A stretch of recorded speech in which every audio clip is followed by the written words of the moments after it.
She leaned in, heart pounding, and whispered, "You're so handsome." Jordan's gaze deepened, the air between them charged. Then the elevator jolted, and the doors began to open on a world that would never be the same. The elevator lurched as if the entire building exhaled, and then it went very, very still. Emma Sinclair blinked at the glowing panel above the doors. 27. Her stomach flipped as the hum of motion died. The chrome walls caught her reflection, the curve of her hips under a fitted pencil skirt, the flush climbing her creamy cheeks, the precisely lined green eyes that suddenly looked too wide, too bright. She thumbed the lobby button, then door open, then call. A thin hiss of panic threaded through her throat. Across from her, the only other passenger leaned a shoulder against the mirror-polished wall with a calm that felt like a hand on the back of her neck. He was tall, 6'3", maybe, and every inch of him seemed to know exactly where it belonged. Navy suit, no tie, dark skin that caught the emergency lights and made them look warmer, a clean fade, and eyes that registered both concern and something steadier. "Looks like we're taking an unplanned intermission," he said, voice a deep, calm baritone. "You okay?" Emma's laugh arrived half a second late and too bright. "Totally fine," she lied. "I just adore steel boxes with no exit." He smiled, quick, real, not a performance. "Jordan Parker," he said, offering nothing more than his name, as if he understood that too many facts might crowd the air. Emma. Her palm brushed her chest as if to prove she was still there. "Sinclair." "Do you want to sit?" Jordan asked gently. "Sometimes standing makes the walls feel closer." "They already feel close," she admitted. She was aware of her body the way you're aware of a violin string right before it snaps. Too taut, too tuned, too heard. Emma set her leather tote down and lowered herself to the carpeted floor, smoothing her skirt across her thighs. The elevator smelled faintly of citrus cleaner and heated metal. Jordan tapped the red call button again. A thin crackle, then a harried voice. "We see your car stuck between the 27th and 28th floors. Maintenance and the fire brigade are on the way. Please remain calm. Estimated resolution, up to 2 hours." Emma's head tilted. 2 hours? "It's not that bad," Jordan said, sliding down to sit across from her, long legs folding easily. He took off his jacket and laid it beside him, the white of his shirt stark against his skin.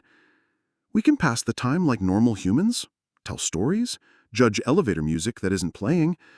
She wanted to laugh, but the panic pressed like a heavy book on her lungs. "I'm not great with confined spaces," she confessed, feeling exposed as soon as the words left her mouth. "Or the idea of being trapped." "You're not trapped. You're paused. Pauses end." She glanced at him. He sounded like a man who knew pauses, knew grief and grind, and the way both could be endured. "What do you do, Jordan Parker?" "Pediatric surgeon, Lurie Children's." He said it the way some people say, "I make bread." Simple, uninflated, factual. The elevator seemed to tilt.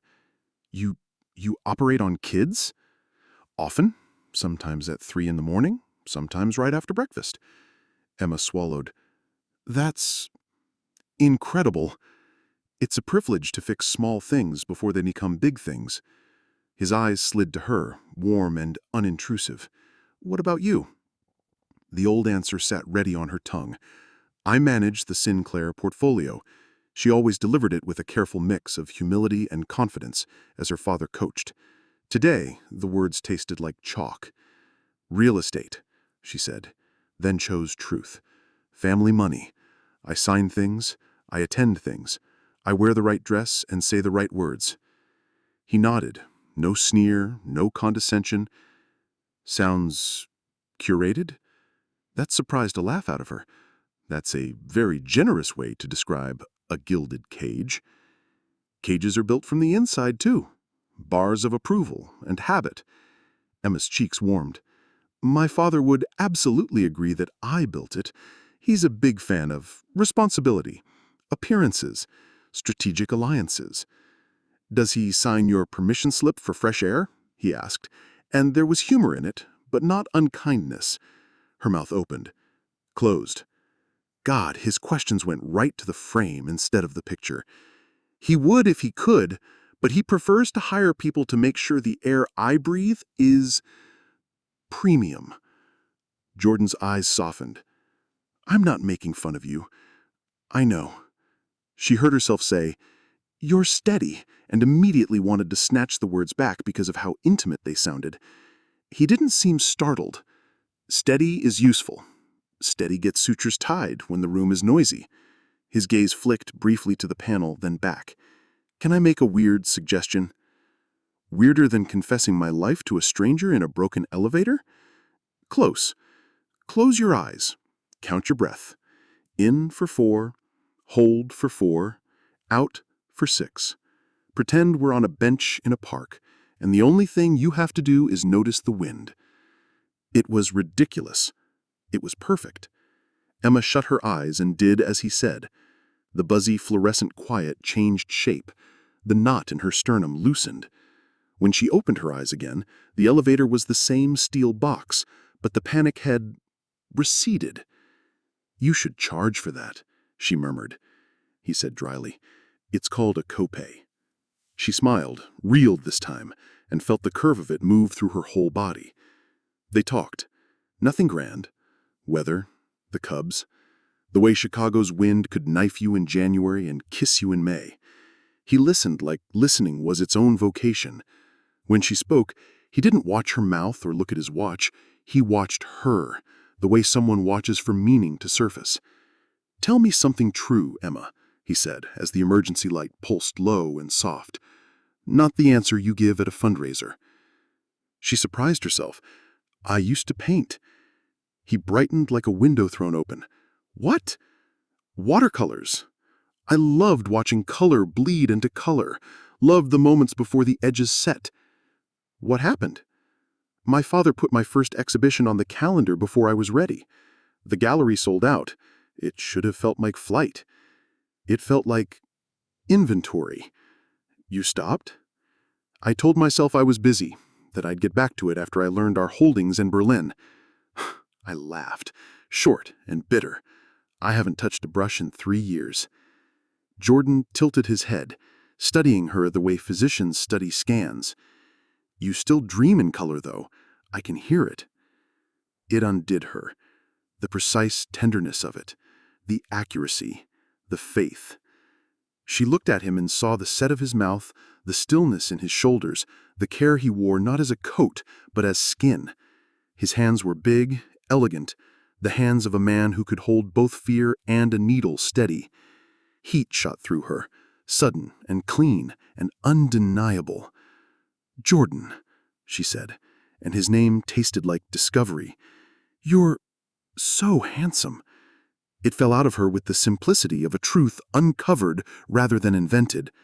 His eyes flicked to her mouth and back, not with surprise. It was the rawness that startled him, she could see that, but with a gravity that made the space between them feel like the first step onto a bridge. Jordan, he answered, and somehow her name sounded like a promise. I will not harm what you just gave me. The intercom crackled. Intercom! Rescue team is opening the shaft bores. Hang tight.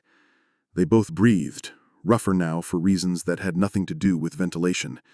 Emma pressed her palm flat onto the carpet to ground herself. When the elevator shuddered and the outer doors squealed, she saw it all in a bright, impossible flash. The lobby lights, the suited men her father employed to make problems disappear, and the way Jordan would be assessed and filed and dismissed. Tomorrow, she blurted, heart banging. Navy Pier. 7. His smile came slow. A sunrise held for her alone. I'll be there. The doors parted. The world poured in. Security uniforms, paramedic questions, a pair of sharp-eyed men with earpieces and matching jawlines. Emma stood on new legs. Someone asked if she was hurt. She said no, louder than necessary, because it contained more answers than the man cared to hear. She looked back once, just once, and saw Jordan watching her go with a steadiness that felt like a hand at the small of her back, saying, "Walk, I have you." She walked. Outside the building, the air tasted like rain and possibility. Her phone buzzed with a text from a number tagged, Father. Come home, now. She lifted her chin. She went. In the back seat of the town car, the city tilted past. Steel, river, sky, all of it humming with the strange certainty that something had shifted and could not be shifted back. Emma pressed her fingers to her lips. She wasn't trapped anymore. She had been paused. And pauses, Jordan had said, end.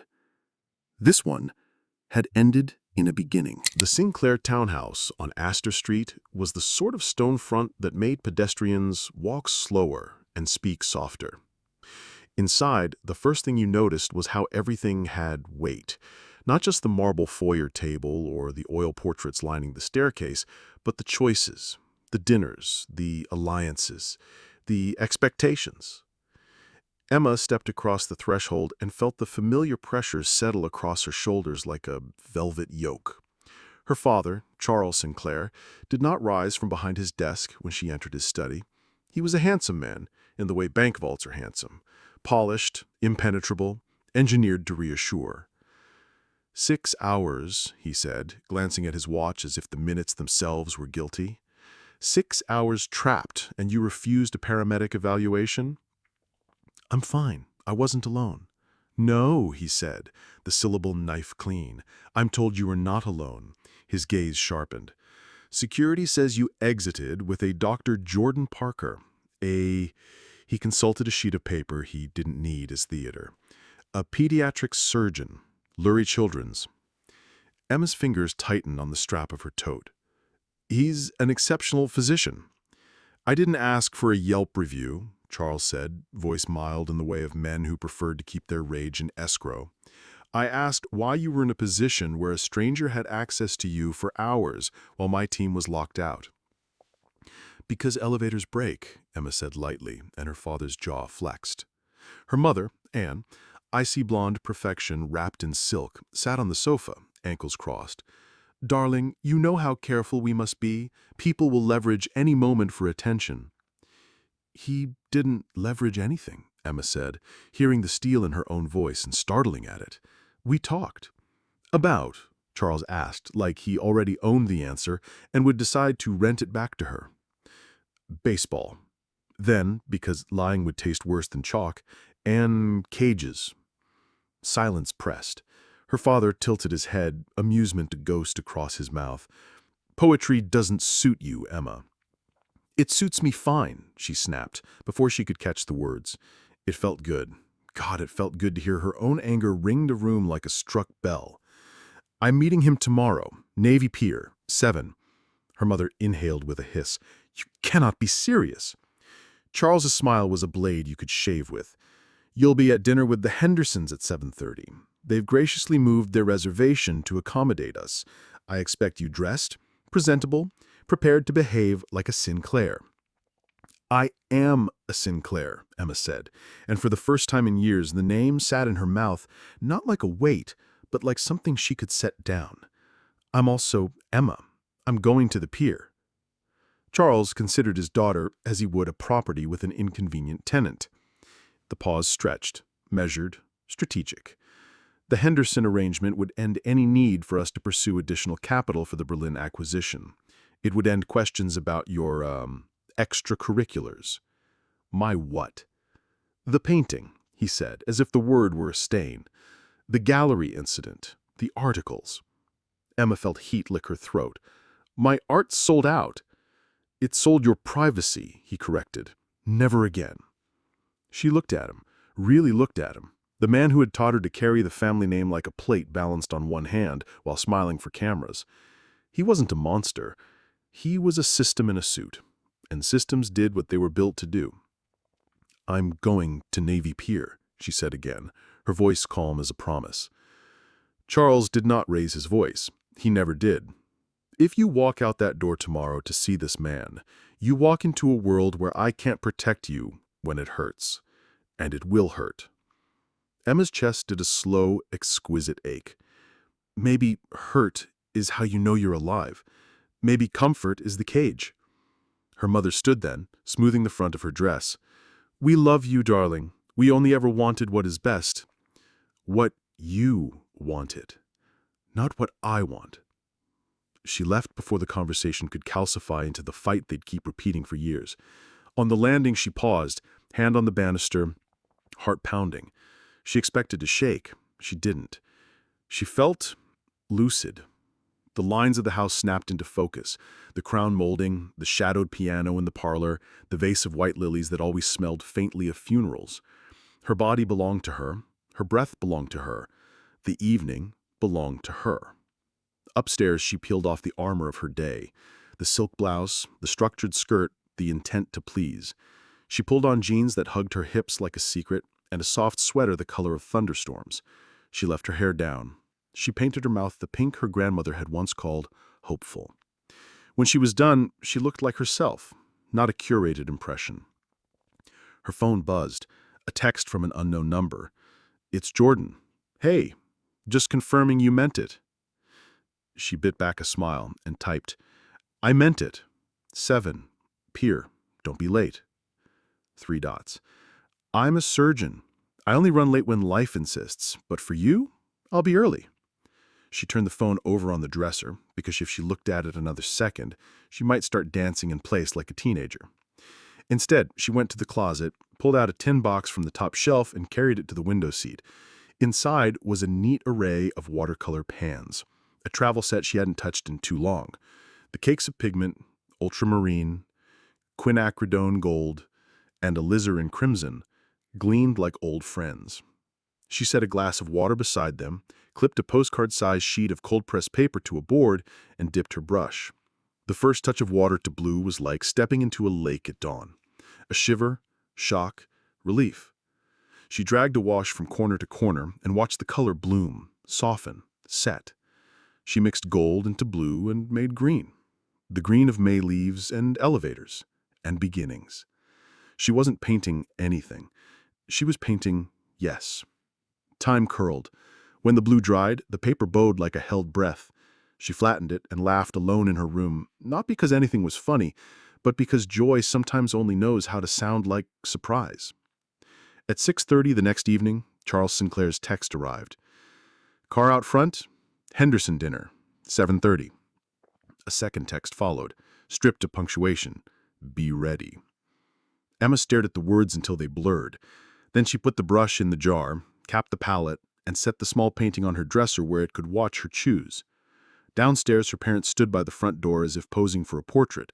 America's royal family of property, smile not included. "Ready?" Anne asked, reaching to adjust a string of pearls that Emma wasn't wearing. "No," Emma said, and felt the floor tilt under her resolve before it steadied. "I'm meeting someone I want, not someone who adds liquidity." "Is he—" Anne began, then stopped. Emma watched her mother swallow a word shaped like appropriate and acceptable and us. "He is Jordan, and he is good." "Good does not negotiate interest rates," Charles said. "Good saves children and listens and tells me the difference between trapped and paused." She opened the door. The evening was cool, navy-tinted, the city's lights beginning to bloom. Behind her, her father said, "If you go, understand that some doors do not reopen." She turned. "Then I'll paint new ones." Emma stepped into the Chicago evening and didn't look back. She walked the 10 blocks to the pier because she wanted to inhabit the distance, to feel the city pass under her feet and through her lungs. The closer she got, the louder the world grew. Street music, gulls, the easy roar of public happiness. Neon bled into lake dark, Ferris wheel spokes tracing bright geometry against the sky. She was there. Of course she was there, leaning on the railing, jacket open, wind lifting the edge of his shirt. He turned as if pulled by her gravity and smiled in a way that rewrote her map. That smile said, "You're here. We can begin." "You came," he said. "I did," she answered, and stood in front of him, thick and gorgeous and unafraid, the city reflecting in his eyes. "I choose this." "Careful," he said, soft, delighted. "It sounds like a decision." "It is." He stepped closer, the world narrowing to the warmth of him, the scent of clean soap and lake air. "You sure? Your family?" "Everything already changed in that elevator," she said, lifting a hand and placing it on his jaw, thumb brushing the edge of his beard like a signature. "Kiss me like the doors finally open." He did. Not a rush, not a claim, but a steady, reverent certainty, a kiss that understood how to begin without using up tomorrow. The Ferris wheel turned. Somewhere a child laughed. The lake lapped the dock, old as time, new as now. Emma breathed him in and found the part of herself that she had filed under later, waking, yawning, grinning. The world didn't vanish, it widened. They walked, fingers laced, and talked as if time served them. She told him about the Henderson dinner she hadn't attended. He told him about a little boy named Mateo who'd draw dinosaurs with scar stickers on their bellies. He asked if the T-Rex would still be brave with a scar. I told him the scar was the brave. Emma felt the words take root. My father says scars are for people who weren't careful. Your father has never been to the Southside Free Clinic on a Saturday, Jordan said, not unkindly. Or he has and forgot it was church. They stopped near the end of the pier, where the wind pressed cold, honest hands to their cheeks. I want to paint again, Emma said. I don't want a gallery. Not yet. I want mornings with coffee and paper that buckles because I was too impatient to let it dry. Good, he said, as if signing a prescription. And I want... He exhaled. The seriousness in his eyes startled her. She realized she'd seen it in the elevator, threading the steadiness. I want to keep this simple. I haven't dated much since there was someone. We didn't break, we eroded. She needed a version of me that wore a suit to breakfast and left at 5. I work when kids need me. I am who I am. I don't want to change you, Emma said. I want to find out who I am when I'm not trying to be a picture my father frames.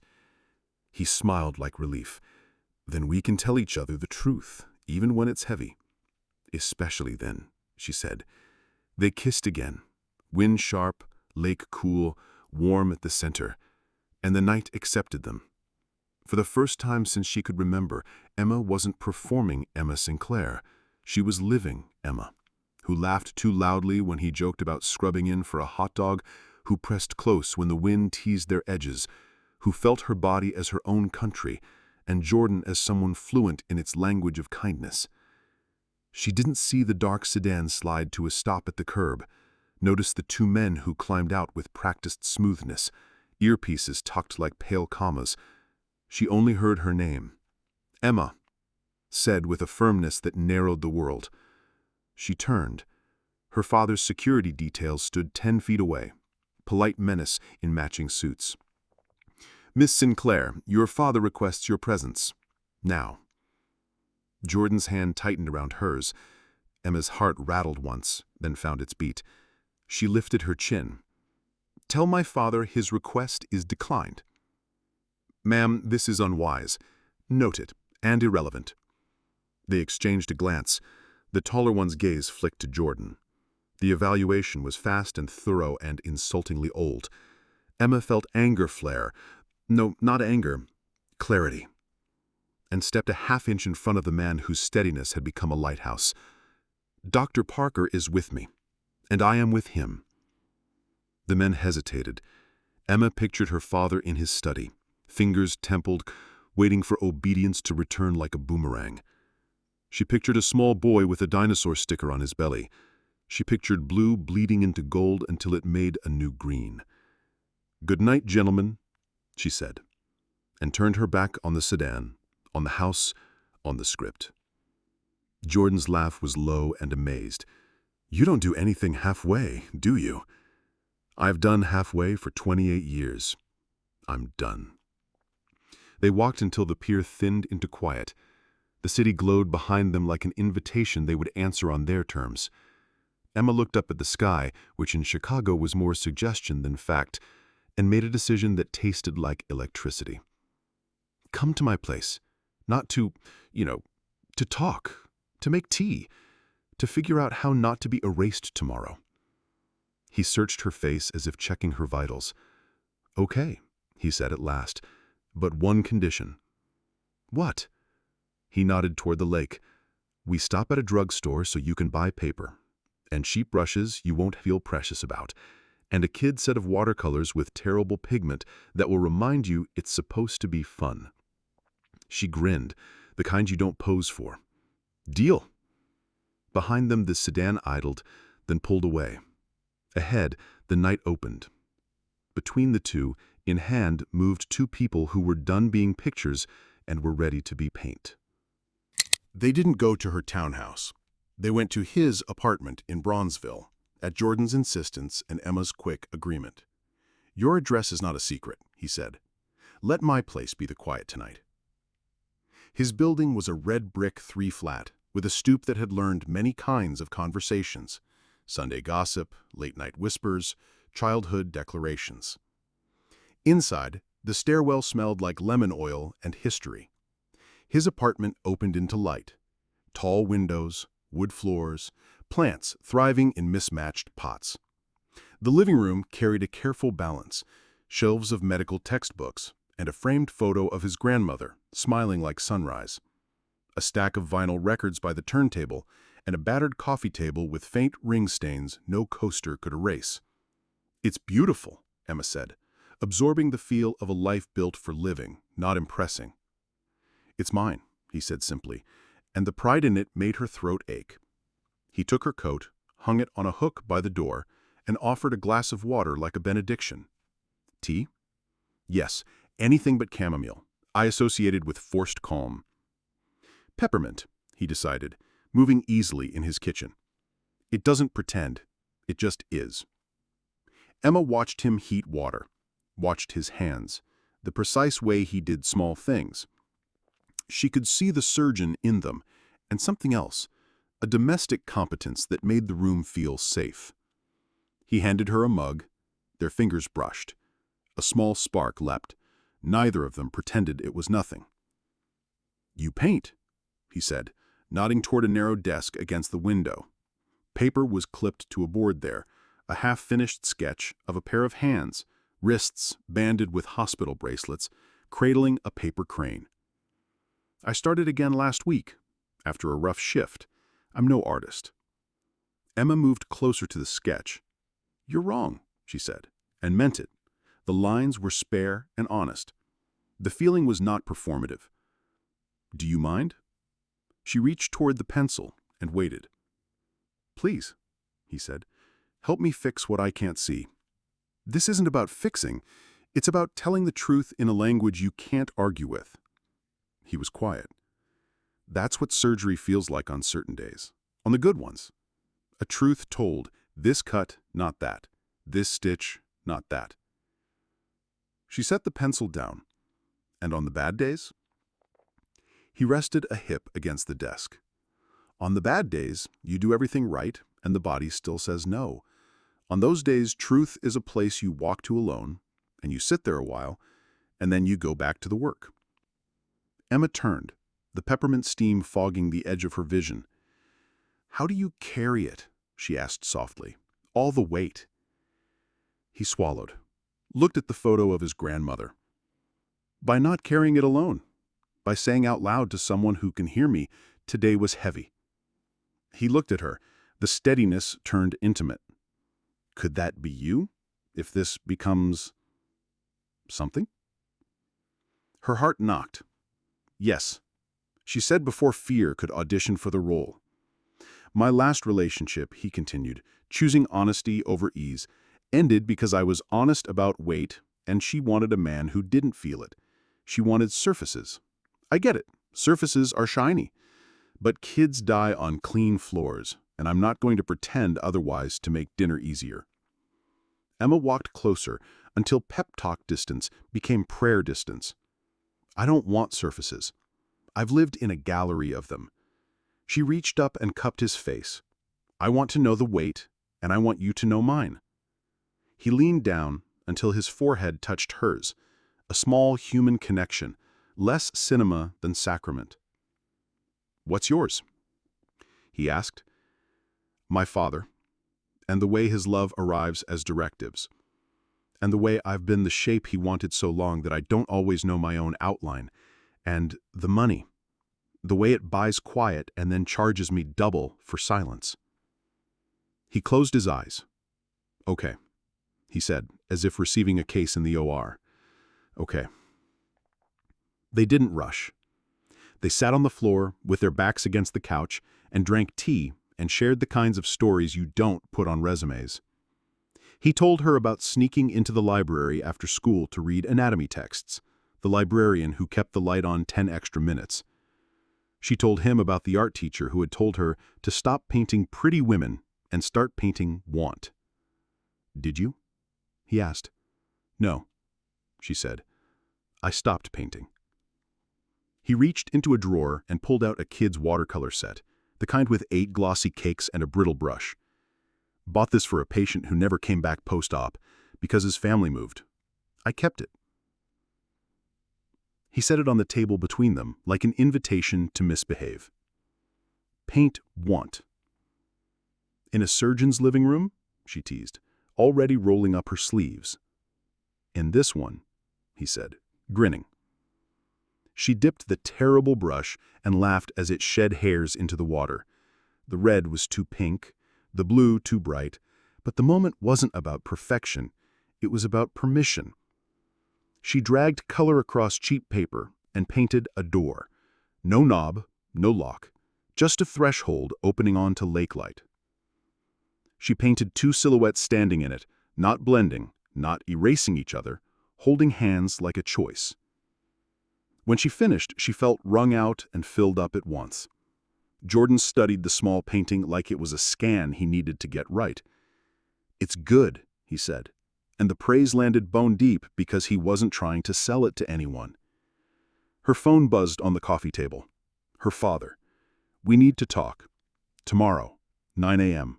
No evasions. A second message. I have serious concerns about Dr. Parker. She felt cold chase heat from her skin. He's digging, she said quietly. Jordan's jaw set. Do you want me to leave you out of it? I can... No. She heard the word and recognized it as a pillar being raised. No.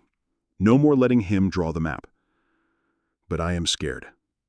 Me too, he said, honest like a hand held palm up. Brave and scared are roommates. They share rent. Her laugh broke and mended. He took her hand. They sat in the semi-dark while the city moved outside and the peppermint cooled and the cheap little painting dried on the table. It felt like the middle of something worth defending. The knock came at 11:42. 3 measured raps, the kind you feel in your teeth. Jordan stood, a calmness settling over him so complete it nearly hid the flint. Emma stayed seated because her legs didn't trust themselves. He opened the door on a chain. A man in a suit stood in the hall, polite smile that didn't reach his eyes. Dr. Parker, the man said smoothly. My employer would like to speak with you. We can do it now, or we can do it later with more formality. Emma stood then. Tell my father he can call me at 9 like he said.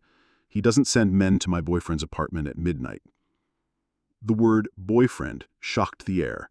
Jordan's eyes widened, then warmed in a way that made her knees unreliable. The man's gaze flicked to the chain. 9, he said. Very well. Good night, Miss Sinclair. He looked at Jordan last, measuring. Doctor. When the hall was empty, Jordan slid the chain free and shut the door with a soft finality. Emma let out a breath she didn't know she was holding, then laughed despite herself, the kind of laugh that bends and breaks on the way out. Boyfriend? He asked, voice a low marvel. If you want the job, she said, and then was embarrassed by the joke because it wasn't a job and she didn't want it to sound like one. I want the life, he said simply. He took her hand again and tugged gently until she was standing in his space. And I want to make you tea without anyone knocking at midnight again. You can't promise that, she said. No, he agreed, but I can promise to answer the door with the chain on and your name on my tongue. She kissed him. Not softly, not sweetly, steadily. A kiss that said, we can hold this together. When they parted, the apartment felt smaller and the world felt larger, which is one of the rarest good magics there is. They slept a few hours, tangled but careful, fully clothed, the kind of sleep that doesn't hide from morning. At 7:10, Jordan's phone pinged. Schedule shuffle. He needed to be at the hospital by 9. "We'll walk together," Emma said, pulling on her sweater. "I have a meeting at 9 too." "With your father?" "With the man who thinks he can buy my yes. I'm not for sale," she corrected. They stepped out into a city already awake, the sun making promises it might not keep. On the corner, a woman watering her stoop plants said, "Morning," and looked at their joined hands with a smile that felt like community. It steadied Emma. It steadied Jordan. Sometimes strangers bless you without knowing it. At the hospital entrance they paused. "You don't have to do this alone," he said. "I'm not," she answered, and lifted his hand to her lips because some goodbyes deserve ceremony. "Go fix small things before they become big ones." He grinned. "Go paint a door." "I already did," she said. "Now I'm walking through." They separated into their days, his into bright lights and scrub soap, hers into a study where the air would be controlled and the words would be sharp. She squared her shoulders and thought about a cardboard kid's palette that held 8 impossible colors, and all of them enough. Emma Sinclair walked into her father's house like a person who knew the difference between things that hold and things that break, and how sometimes, often, the breaking is the holding's beginning. Charles Sinclair had arranged the morning like a legal proceeding. Coffee hot and black, documents squared, 2 empty chairs facing his desk as if for the prosecution. Emma took one. The other remained empty. Its absence scolded the air. "You were reckless," he began, hands tented. "Allowing yourself to be photographed on Navy Pier with a man whose background we have not—" "Whose background you're rummaging through," Emma cut in, careful and clear. Charles's mouth tightened. "Jordan Parker is competent at his job. He has also sued the hospital once over staffing ratios, publicly. He volunteers at a clinic in a neighborhood we have avoided acquiring in for a reason. He was present at a protest 2 years ago that turned messy." "Your point?" Emma asked. "My point is that you are a Sinclair," he said, as if that explained weather and war. "Our name is a currency. We do not spend it on volatility." Emma's heartbeat drummed in her palms. "My life is not a bond your firm can rate. Jordan is not an asset class. He is a man. A good one. You don't know him. I know what kind of man shows up on time, listens without interrupting, and doesn't use fear to get compliance." "You mean me," he said, and for a sliver of a second she saw something human, hurt, move under the granite. She softened. "I mean the way you love me, Dad. You love by engineering, and I need love by mystery, by faith." "This isn't about love," he said quickly, as if the word burned. "This is about exposure." Emma leaned forward. "To what? To people who don't look like us at our dinners? To neighborhoods you call transitional so you can buy them low and sell them high? To truths you've insulated me from so long I forgot what air feels like?" "Enough," he said, and the word had weight because he used it rarely. He slid a folder across the desk. "We're offering a joint venture with Henderson Development. They want family unity. Their son, James, has been enthusiastic. I am not a merger. I am your daughter." She returned the folder untouched. Anne slipped in then, swift and lemon-scented, placing a hand on her husband's shoulder. "Charles." He didn't look at her. "You will attend the Henderson dinner tonight. You will smile, you will be gracious. After, you can have your little rebellion." Emma stood, because sitting made her feel 12, and she wasn't. "No," she said, and it was almost a whisper, but somehow filled the room. "No," she repeated, stronger. "I'm choosing Jordan." Charles finally met her eyes, really met them, and what she saw undid her. Fear. "He will break you," he said quietly. "Because he is not bad. Because the world is. Because he doesn't know the rules we live by. Maybe your rules are the problem. Maybe they break people quietly and call it poise." "Get out," he said, so softly she almost missed it. Her mother sucked in a short breath. "Charles!" "Get out," he repeated, and turned his chair to face the window, as if the city might submit to being a son he could better manage. Emma's throat burned. She wanted to say, "I love you." She wanted to say, "I'm scared." She said neither. She left because sometimes love is refusing to translate yourself into a dialect that kills you.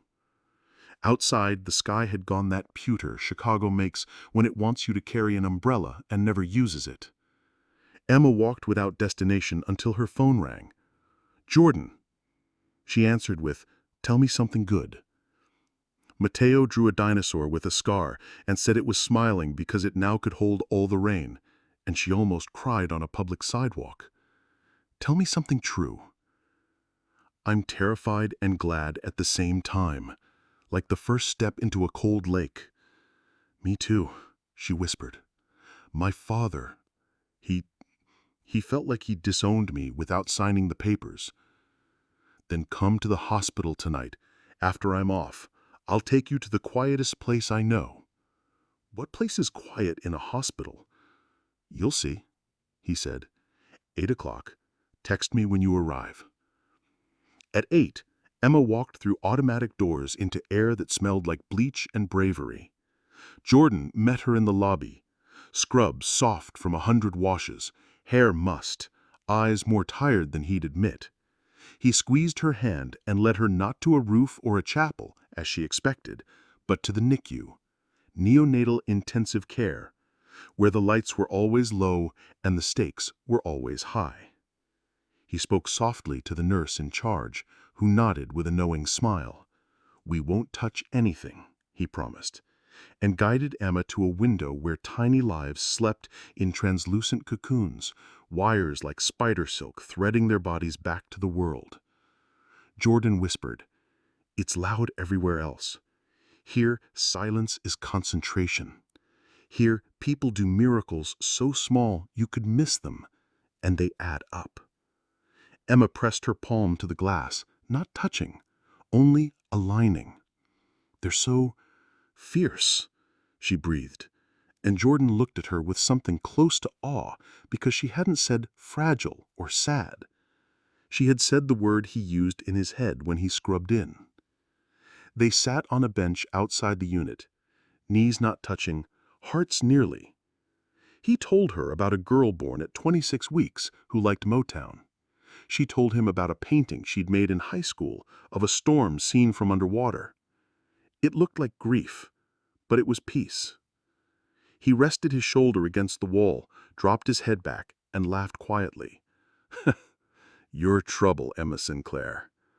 "Expensive trouble," she said. "Worth every copay?" he answered. And she kissed him there in a corridor that smelled like hope and hard work. Slow and certain, as if to say, "I see your weight. Here is mine. Let's share it." They didn't notice the phone in the pocket of the sharp-suited man loitering by the vending machines. They didn't see the shutterless click of a photo taken at an angle designed for scandal. They didn't know it had already been sent to Charles Sinclair with the caption, "Your daughter, public hospital, doctor." But even if they had known, the kiss would have been the same. The photo arrived in Charles Sinclair's inbox at 8:43 p.m. He didn't open it immediately. He poured 2 fingers of scotch he didn't need and stared at the city he pretended was his. When he did click, the image produced something he couldn't metabolize. His daughter, not arranged, not curated, not a product. His daughter, alive. He closed the laptop. He did not drink the scotch. Emma slept at Jordan's that night, not because they planned it, but because leaving felt like a betrayal of the quiet. They made tea and watched the dark and comfortable silences. They kissed like people who knew the difference between hunger and devouring. Clothes stayed on. Boundaries were not a punishment, but a kind of art, negative space in which meaning clarifies. In the morning, Emma woke to the sound of Jordan humming in the kitchen and the smell of something cinnamon.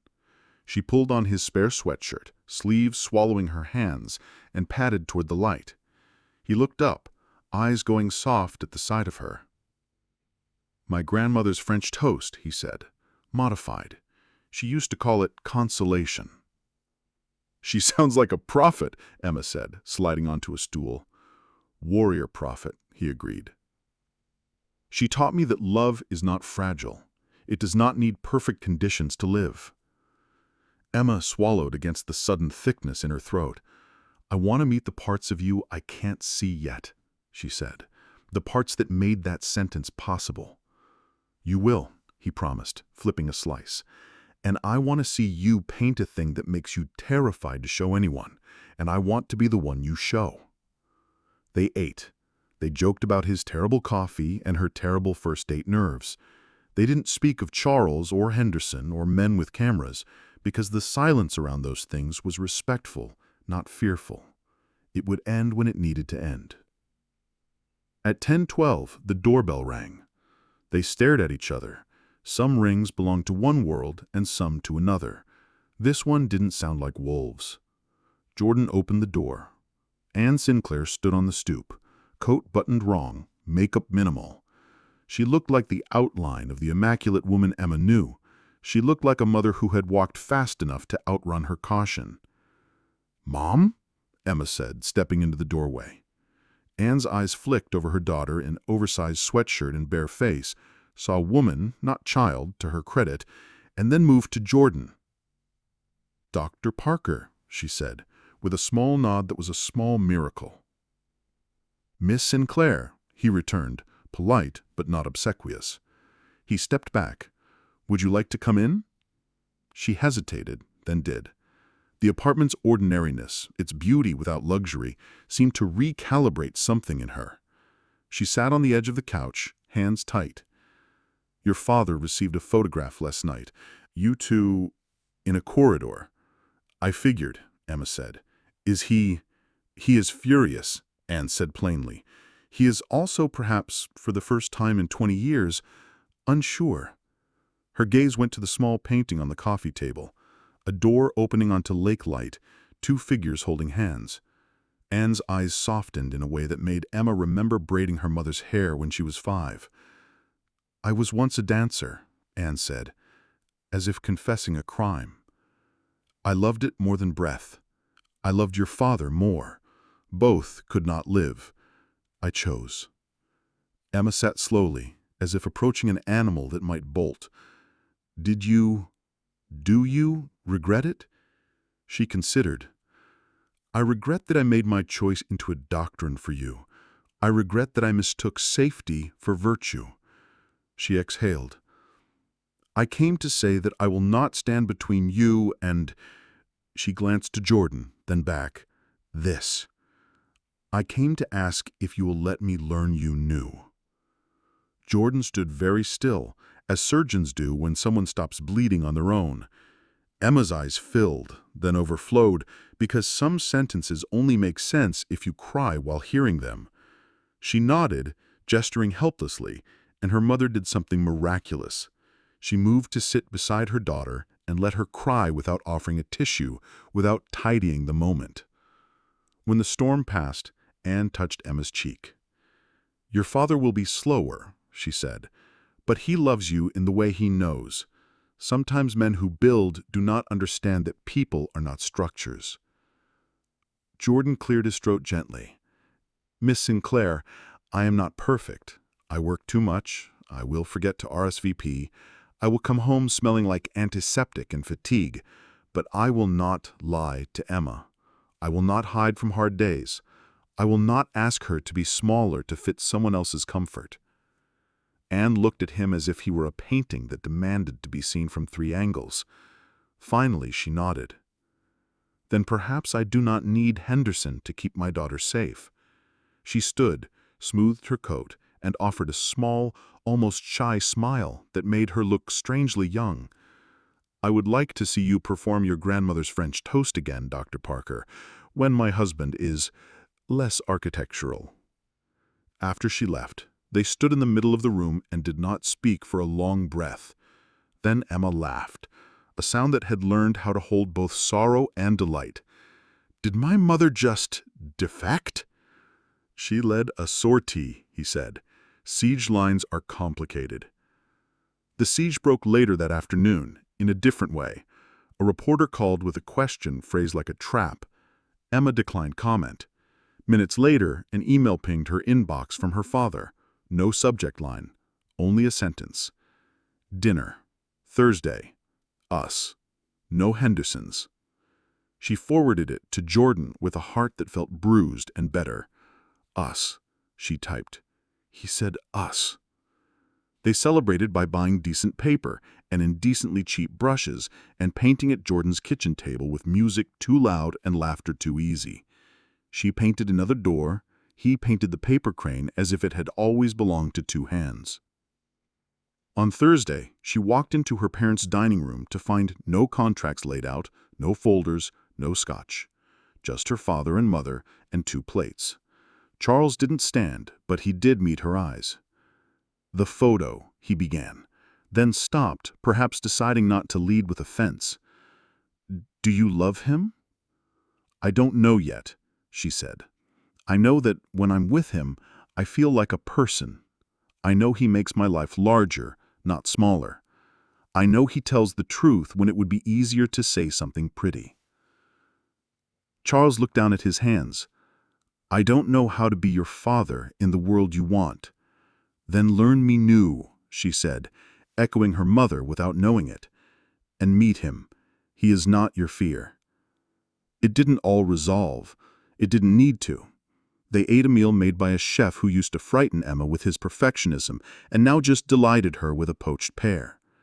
At the end, Charles said haltingly, "Bring him Sunday." It sounded like permission and surrender and the first brick removed from a wall. On Sunday, Jordan came. He wore a navy suit that didn't apologize for his shoulders.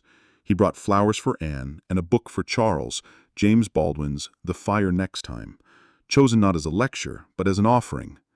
He looked Charles in the eye and shook his hand, and did not flinch when the older man's grip tested his. "Dr. Parker," Charles said. "Jordan." "Mr. Sinclair." "Jordan," Jordan returned. Anne watched 4 people do the difficult, holy work of staying in the room. It was messy. It was real. It was the most beautiful thing Emma had ever witnessed, and she'd been to the Amalfi Coast at 19. That night, Emma and Jordan walked by the lake, wind turning their cheeks pink.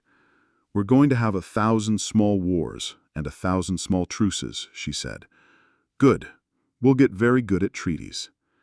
They stopped where water lapped at a concrete lip, and the city threw its light into blackness. Emma took his face in both hands, thick fingers gentle on solid bone, and kissed him the way you kiss at the end of the first chapter of the rest of your life, fully, fiercely, with gratitude and appetite, and no apology. "I want to paint you," she said against his mouth, grinning when he made a pleased, surprised sound. "Not your face, your steadiness, the weight you carry without pretending it's feathers.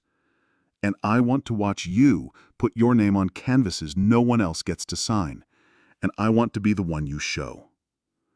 They ate. They joked about his terrible coffee and her terrible first date nerves. They painted together in the kitchen. Doors, cranes, scars on dinosaurs shaped like shy smiles. They hung the wet pages on a string with clothespins. The apartment smelled like cinnamon and peppermint and cheap pigment and a future that would require both of them to be brave and both of them to be tired and both of them to keep showing up. Emma raised her brush and made a final stroke. Green, over blue, over gold. A color you can only make by believing it exists. She stepped back and smiled. "Freedom," she said. "Looks good on you," Jordan replied, pulling her in until the paint on her wrist left a little print on his shirt. A domestic signature. Proof that moments and people can be captured without being caged. The door they had painted stood open. They walked through.